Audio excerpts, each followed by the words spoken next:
Sandigan Aradanas tandem sa bayan ng President Quirino. Fun run at Zumba, pambunga na aktibidad sa Philippine Statistics at Consumer Welfare Month sa lungsod ng Tacurong. AKA payout, isinagawa sa lungsod ng Tacurong. Yan ang ulo ng mga balita sa Sultan Kudarat Headliners.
Magandang araw, lalawigan ng Sultan Kudarat.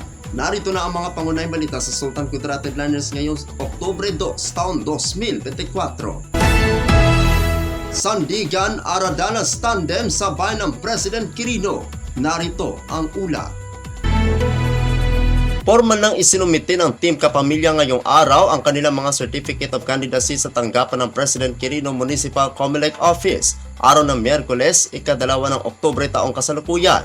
At kabilang sa mga nasa listahan ng Team Kapamilya na tatakbo para sa local national midterm election sa darating na ika-12 ng Mayo taong 2025 election ay sina Incumbent Mayor Katrina Florida Sandigan, Incumbent Vice Mayor Ayan Aradanas. Nananatiling kaalyado at kasama pa rin sa Team Kapamilya sina Incumbent Municipal Councilor Liway Y.B.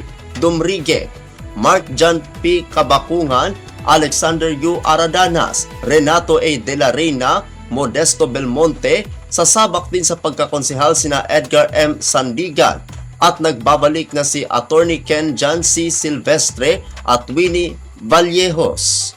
Ang Sandigan Aradanas tandem ay isa sa mga malakas na political team sa ngayon sa bayan ng President Quirino, lalawigan ng Sultan Kudarat. Ako ang inyong kaibigang Apolinario Tredi Valencia para sa Sultan Kudarat Headliners. Fun run at Zumba, pambunga na aktibidad sa Philippine Statistics at Consumer Welfare Month sa lungsod ng Tacurong. Narito ang ulat. Kahapon ng umaga, nagsimula ang pagdiriwang ng dalawang aktibidad ang Philippine Statistics Month ng Philippine Statistics Administration o PSA at Consumer Welfare Month ng Department of Trade and Industry o DTI. Naging masaya ang lahat sa aktibidad dahil sa aktibong pakikiisa ng lahat. Nakiisa ang Bureau of Jail Management and Penology o BJMP, Department of Environment and Natural Resources o DENR, mag-aaral ng Alternative Learning System o ALS ng barangay poblasyon at ilang samahan. Sa nangyaring aktibidad, ang nalikom na nakita sa aktibidad ay ibinigay sa mga mag-aaral ng ALS bilang tulong sa kanilang pag-aaral. Nagkaroon naman ng pagkilala sa mga individual na nagtapos sa fun run. Bukod sa dalawang aktibidad ay nagkaroon din ng libreng kape bilang pagdiriwang sa International Coffee Day na hatid ng One Town, One Product o OTOP. Sa kolaborasyon ng dalawang sangay ng pamahalaan ay naging matagumpay ang dalawang aktibidad kasabay ng International Coffee Day. Ang buwan ng Oktubre ay buwan ng Philippine Statistics Month at Consumer Welfare Month. Ako ang inyong kaibigang Apolinario Tredi Valencia para sa Sultan Kudarat Headliners. Para sa uling balita, AKA payout isinagawa sa lungsod ng Tacurong. Narito ang ulat. Ngayong umaga, ginanap ang ayuda para sa Kapos ang Kita Program o AKA payout sa Barangay San Pablo Cultural and Sports Center na kung saan nasa 1,000 ang benepisyaryo na mula sa 10 barangay ng lungsod ng Tacurong. Maaga pa lang, nagsimula na ang pagdatingan ng ating mga kababayan sa lugar para makakuha ng form at makasali sa payout.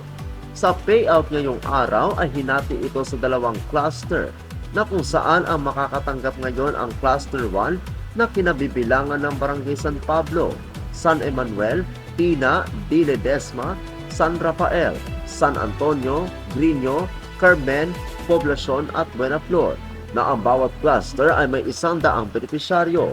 Samantala, ang cluster 2 na ang mga nalalabing barangay ay nakatakda naman ang kanilang payout na gaganapin sa barangay Upper Katungal na bawat benepisyaryo ay makakatanggap ng 3,000 piso bawat isa. Dumalo sa pamamahagi sina 1st District Representative ng Lalawigan, Representative Bayrihan M. Sakaluran, kasama sina Sultan Kudarat, Vice Governor Raden Sakaluran at Lutayan Vice Mayor Prince Sakaluran. Naroon din itong umaga ang mga board member na sina Honorable Ian Jordan Abalos, Honorable Jovita Duque, Honorable Remo Segura at Honorable John Reynan Kilayko. Nakiisa rin sa pamamahagi ang mga City Councilor na sina Honorable Ralenta Bosares Bernardo, Honorable Harvey Legas, Honorable Bernardino Umadhay Jr., Honorable Nestor Casador, Honorable Geraldine Collado at Honorable Jose Lim V.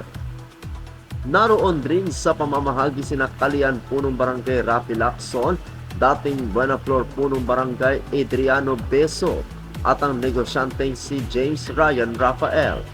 Naging espesyal ang aktibidad dahil inanunsyo ni Mayor Lechoncito ang mga makakasama niya sa darating na halalan na isa na dito ang kanyang maging Vice Mayor ay si incumbent City Councilor Ralenta Bosares Bernardo na kung suportado naman ito ni na Representative Sakaluran at Vice Governor Sakaluran. Nakatakda naman ngayong gabi na manumpa si Mayor Lechoncito at kanyang maging mga kasama sa partido ni Sultan Kudarat Governor Dato Pax Ali S. Mangunadato. Ako ang inyong kaibigang Apolinario Ferdi Valencia para sa Sultan Kudarat Headliners.